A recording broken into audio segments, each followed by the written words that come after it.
पूर्व सांसद तथा नेता संजय शाह टकला के जन्म कैद करबाक जिला अदालत के फैसला के उच्च अदालत जनकपुर सदर क देने छे।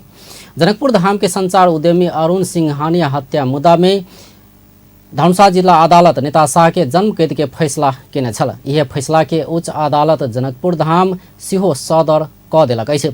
बुध दिन उच्च अदालत एहन फैसला कैने उच्च अदालत जनकपुर के रजिस्ट्रार खड्ग राज अधिकारी जानकारी दिलाइन।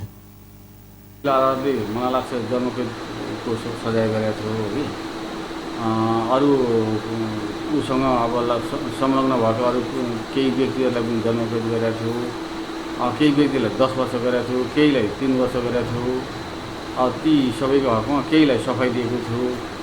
त्यो अब जिल्लाले जे गर्यो यहाँबाट पनि त्यही सर हो।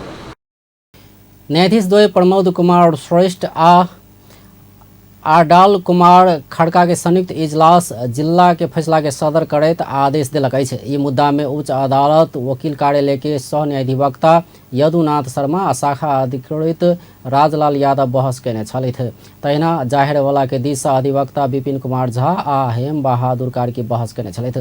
तहिना प्रतिवादी संजय शाह के दिशा वरिष्ठ अधिवक्ता सुरेंद्र महतो, वरिष्ठ अधिवक्ता श्याम कुमार मिश्र, वरिष्ठ अधिवक्ता धर्मेंद्र शर्मा, अधिवक्ता प्रकाश कुमार घिमरे, ओम प्रकाश सिंह आ दीपेंद्र सिंह सहित 6 वटे बहस केने छलथि।